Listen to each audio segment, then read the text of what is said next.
Mechanical engineer हूँ। उसके बाद मैंने IIM रांची से मैनेजमेंट का कोर्स भी किया हुआ है। जी। उसके बाद चूँकि मैं थोड़ा सोशल ओरिएंटेड आदमी हूँ, तो मेरी रुचि इस चीज़ में थी कि झारखंड में रोजगार कैसे पैदा किया। दोस्तों, स्वागत है हमारे चैनल पीके डेयरी टेक्निक में।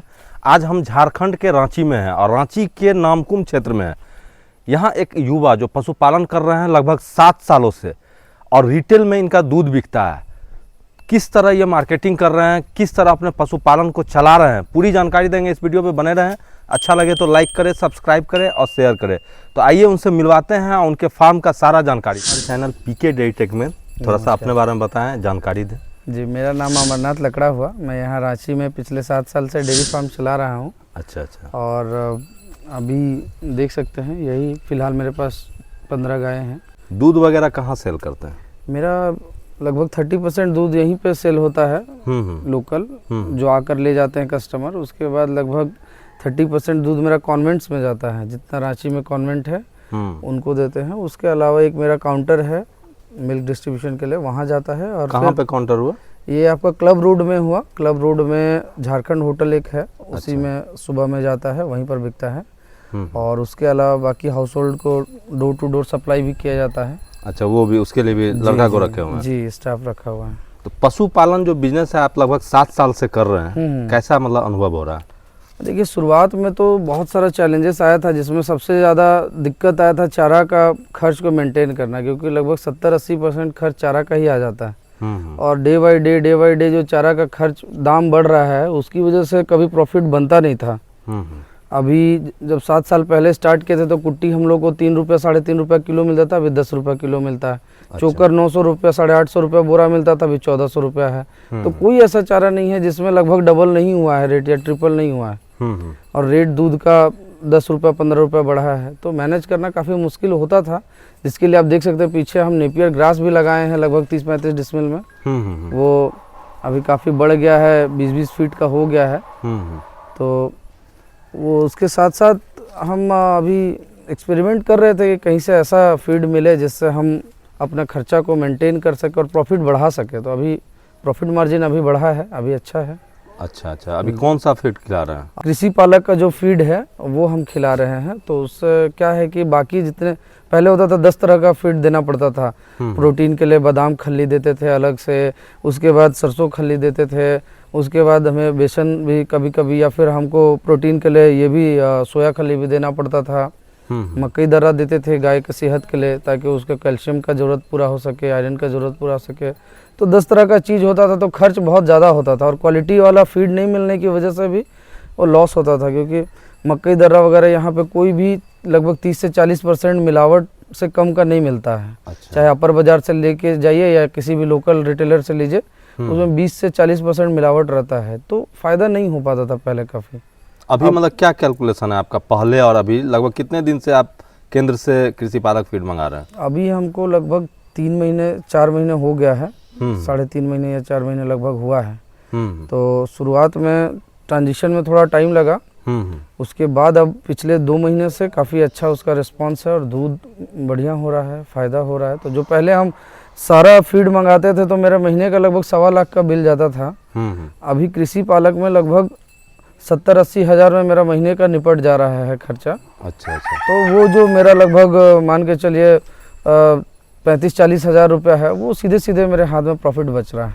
अच्छा, आपने जो बताया कि इसका ट्रांजिशन यानी कि जब बदलाव कर रहे थे जी, क्या चैलेंजेज आया था उसमें? चैलेंजेस ये आया था कि स्टाफ उस चीज़ को समझ नहीं पा रहे थे कि चारा को कैसे देना है। तो जैसे ये नया चारा आया तो उन लोगों ने क्या किया कि पहले वाला बिल्कुल ही बंद कर दिया। अच्छा। और इसको चेंज करके देना शुरू किया। तो वो थोड़ा सा टेस्ट और उन सब चीज़ों की वजह से गाय रुचि उतना शुरू में नहीं ली, तो दूध थोड़ा कम हुआ था बीच में। तो फिर मैंने उसको बताया कि नहीं, ऐसा करो, वो पहले वाला भी चलाओ, उसको धीरे धीरे कम करो और इसको थोड़ा थोड़ा धीरे धीरे बढ़ाते जाओ, और एक समय में आके हफ्ता 10 दिन में उसको पूरी तरह से बंद कर दो, इसको पूरा देना शुरू कर दो, इसी पर डिपेंडेंट कर दो। तो वैसा करने पे फिर ठीक हो गया। अच्छा, तो आप 7 साल से पशुपालन कर रहे हैं, वो भी रांची जैसे शहर में। आप बहुत ही नज़दीकी से देखे हैं, क्या कि जो भी फीड वगैरह होता होगा, जो भी रॉ मटेरियल आप खुद परचेज करते होंगे। ये जो मिलावट वाली बात कहे हैं, ये क्या है, मतलब इसमें क्या कहना है आपका? देखिए, मिलावट तो बहुत ज़्यादा है यहाँ पे। हम लोग जो चोकर लेते हैं, चोकर में भी धान का भूसी मिलाया हुआ रहता है। मकई दर्रा तो लगभग 40% उसमें मकई का डंठल ही रहता है। उसके अलावा सरसों खल्ली ऐसा रहता है कि सुबह में डालिएगा तो शाम तक वो गलता भी नहीं है, उसमें तेल का या अंश एक जरा सा भी नहीं रहता। तो इस तरह से सब कोई भी चीज़ ऐसा नहीं जो आपको प्योर यहाँ पे मिलेगा। तो उसी की वजह से हम ये नेपियर वगैरह लगाए, फिर अभी चेंज किए, अभी तो ऑप्शन हमको अच्छा मिला है, अदरवाइज इससे पहले मजबूर थे। अच्छा। और अभी हम अपना इसी चीज़ को और ठीक करने के लिए खुद का मकई लगा भी रहे हैं, खेत में मकई लगवा रहे हैं, सरसों इस बार लगवाए भी हैं अपने गांव में खेत में 2 एकड़ में, ताकि हम वो सही चारा दे सकें। यहाँ बाजार में नहीं मिलता सही चारा। अच्छा, 3 महीने से आप जो है कृषि पालक फीड पे चले गए हैं जी। आपको क्या चेंजिंग बदलाव क्या दिखा? अब बदलाव ये दिखता है कि एक तो पहले दूध का प्रोडक्शन थोड़ा इम्प्रूव हुआ है। अभी बहुत ज़्यादा हम नहीं समझ पाएंगे क्योंकि मेरी 4 गाय अभी बच्चा देने वाली 2 महीने के बाद, तो शायद उसकी वजह से भी प्रोडक्शन शायद कम हुआ हो। तो जितना मेरा होता था उससे लगभग 15-20% ही इम्प्रूव हुआ है, बहुत ज़्यादा इम्प्रूवमेंट नहीं दिख रहा है। कारण ये भी हो सकता है, पर हाँ कम नहीं हुआ है दूध। और दूध का जो क्वालिटी है, थिकनेस है, वो थोड़ा बढ़ा है शायद। अच्छा, क्योंकि अब कस्टमर्स बोलते हैं कि उनको घी अलग से परचेस नहीं करना पड़ रहा है, छाली उनके पास सफिशिएंट हो जाता है, जिससे अपने ज़रूरत के लिए परिवार में घी वो लोग बना लेते हैं महीने में। तो यही इम्प्रूवमेंट दिख रहा है। सेहत भी ठीक है गायों का, जो बीमार होने का रेट पहले था और अब इधर पिछले 2-3 महीने में है, वो थोड़ा बदल गया है। अब गायों को उतनी बीमारी नहीं हो रही, किसी प्रकार का कमजोरी बीमारी कुछ नहीं है। अच्छा। तो पहले 2-3 गाय मेरी उधर लास्ट ईयर मतलब 6 महीना 5 महीना के पहले 2-3 गाय मरी थी मेरी कमजोरी की वजह से। वो प्रकाश भैया काफ़ी सेवा किए थे उस समय, लेकिन हम लोग बचा नहीं पाए कुछ गायों को। कैल्शियम का डिफिशियंसी हो जा रहा था, तो कभी कुछ हो जा रहा था। अच्छा। अब वो सब ठीक है। अच्छा, थोड़ा सा गाय सबको दिखाएं और बिल्कुल जानकारी दें। चलिए ना। ये यहाँ जो बाछी सब देख रहे हैं, जी, ये मतलब अपने फार्म की तैयार की? जी, अपने फार्म की तैयारी है। ये इसका लगभग ये 15 महीने की बाछी है। अच्छा। अब फर्स्ट हीट आया था, पर हम लोग अभी इसको सीमन नहीं दिलाए हैं। अच्छा। नेक्स्ट हीट में इसको सीमन दिलाएंगे। हाँ। और वो दोनों हैं उधर में, वो लगभग साल भर की हैं बछियाँ। अच्छा। तैयार वजन में लगभग हमको लगता है 300 kg के आसपास जी। ये बाछी सब हो गई है जी। और ये जो है, ये तो गाय है ये भी, लेकिन पहले ही मैंने बयान की है। अच्छा। और अभी ये का मतलब ये तो मैंने परचेस किया था बाहर से, ये अपने फार्म की नहीं है। तो इधर में और है हमारे पास गाय, सारा क्रॉस ब्रीड है। एक मेरे पास कॉन्क्रेज नस्ल की है। अच्छा, ये सब जो बाछी है ये सब? जी, ये सब ये भी अपने फार्म की है। अच्छा। पहले ब्याज में है ये। अभी दोनों टाइम का मिला के लगभग 15 लीटर दूध देती है। अच्छा। और ये वाले इसको ब्रीडिंग के लिए मैंने लिया था, ये काफ़ी अच्छा है। पहले ब्याज में ये 18 से 19 लीटर दूध दी थी। अभी इसको फिर से प्रेग्नेंट है और लगभग 3 महीना बचा हुआ है। 3 महीने के बाद ये फिर से। तो ये जो 3 महीना बचा हुआ है, आप कृषि पालक केंद्र से जुड़ गए हैं जी, तो इसके लिए क्या सोचे हैं? मतलब इसका जो ट्रांजिशन पीरियड होगा उसके लिए? जी, इसके लिए एक ट्रांजिशन फीड आता है ब्लू बैग में, वो देना है। जैसा कि अभी बताया गया है, अभी तक जो दूध वाली गायों को चारा दिया है उसमें तो फायदा दिखा है। तो उम्मीद है कि ट्रांजिशन फीड में भी वो रिजल्ट मिलेगा मुझको। अच्छा। तो इस बार ट्रांजिशन फीड इनको दूंगा, उसके बाद रिजल्ट मैं बता पाऊंगा 3-4 महीने के बाद आपको। बिल्कुल, हम जरूर कोशिश करेंगे उस टाइम यहाँ आकर के और ये चीज इन्फॉर्मेशन दें जी, और गायों सबको दिखाइए। तो ये जो है बाछी, ये जो गाय है, हाँ ये भी अभी इसका साथ में ही है, लगभग सीमन पड़ा है। ये भी 3-3.5 महीने के बाद ये भी बच्चा देने वाली है। अच्छा। ये भी बहुत अच्छे नस्ल की है, बहुत मतलब चल पतले चमड़े की है। और इसका भी लगभग 18-19 लीटर दूध फर्स्ट बयान में ही था। ये इसका दूसरा बयान होगा। अच्छा। और ये सब पुरानी गायें हैं जो अपने शुरुआत में फार्म में मैंने लिया था। अच्छा। ये सब भी काफ़ी अच्छी हैं गाय। एक मेरे पास देसी नस्ल की है कॉन्क्रेज, ये चल। अच्छा। ये जी, ये गाय भी प्रेग्नेंट है। इसको अभी लगभग 2 महीने बचा हुआ है, 2 से 2.5 महीना इसको भी बचा हुआ है। अच्छा। ये कितना दूध दी थी? ये पिछले ब्याज में मुझको लगभग 18 लीटर दूध दी थी। और इसका दूध भी काफ़ी ठीक था, मतलब भैंस के दूध के जैसा गाढ़ा था। अच्छा। तो इसलिए मैंने इसको अभी रखा है ये गाय। अच्छा। और ब्रीडिंग के लिए इसमें सीमन वगैरह डाला है। तो इतना अच्छा आप डेयरी फार्मिंग कर रहे हैं, नेक्स्ट फ्यूचर का आपका क्या प्लानिंग है?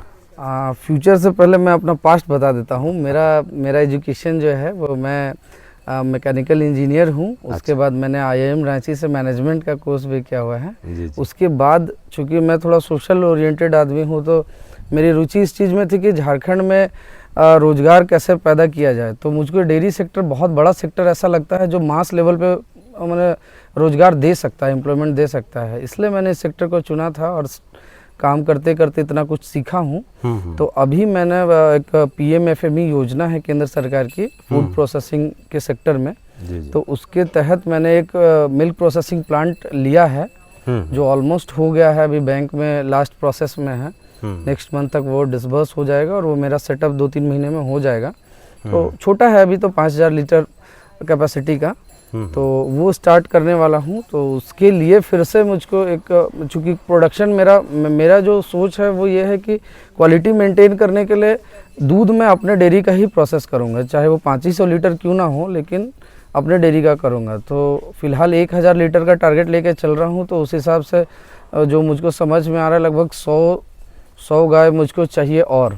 तो उसके लिए एक राउंड फंडिंग के लिए मैं जाऊँगा प्लांट लगने के बाद, मतलब पैरेलली जब प्लांट लग रहा होगा उसमें मैं फंडिंग के लिए जाऊंगा। और लगभग 100 गायों का एक बड़ा डेयरी, उसके लिए भी प्लॉट भी देखा जा रहा है। 5-6 एकड़ का प्लॉट थोड़ा सा टाउन से हट के ग्रामीण क्षेत्र में लेने की है अभी प्लानिंग। अच्छा, मतलब इसको और विस्तार आप करने जा रहे हैं? जी, ये तो मेरा एक तरह से ट्रेनिंग ये था। मतलब अभी तक समझिए तो आप ये मैं बिजनेस को सीख रहा था। अच्छा, कि क्या क्या चैलेंजेस आते हैं, कैसे कैसे, और भगवान का कृपा ऐसा रहा कि हम लोग सबसे बुरा फेज जो हो सकता था बिजनेस में वो भी देख लिया कोविड के टाइम में 2 साल। तो अब ऐसा लगता है कि कुछ भी ऐसा नहीं है जो हम लोग को गिरा सकता है। बिल्कुल बिल्कुल। तो ऊपर वाले की कृपा से चलिए बहुत जल्दी प्रोसेसिंग प्लांट शुरू होगा ऐसा लग रहा है। तो सर आपका फार्म देखें, आपका नॉलेज भी देखें और जिस तरह से आप मेहनत कर रहे हैं, आगे का फ्यूचर का सोच रहे हैं, बड़ा अच्छा लगा आपसे मिल करके। हम इस फार्म पे आते रहेंगे और जो भी नया चीज़ होगा वो चीज़ यहाँ के फार्मरों को दिखाने का कोशिश करेंगे। हमारे चैनल पे आने के लिए बहुत बहुत धन्यवाद। बिल्कुल, थैंक यू। धन्यवाद, थैंक यू। तो दोस्तों हम रांची में आए हैं, यहाँ के डेयरी फार्मिंग को दिखाएं और सर से जो मिलवाएं। मैकेनिकल इंजीनियर हैं और इनका एक सोच है अपने गांव घर से जुड़ के और यहाँ एम्प्लॉयमेंट जनरेट करने का। अभी तक ये सिर्फ पायलट फेज में थे और अब इसे लार्ज स्केल में करने जा रहे हैं। सबसे खुशी की बात है कि इन्होंने जब फीडिंग पे स्टार्ट किया और जब कृषि पालक में आए और कृषि पालक को यूज किए तो लगभग इनका 40,000 रुपया मंथ का बचत हो रहा है। मुझे उम्मीद है कि यह इन्फॉर्मेशन आपके लिए बहुत ज़रूरी था, किस तरह आप पशुपालन में अच्छे फीड और ब्रीड से अपने बिजनेस को बढ़ा सकते हैं।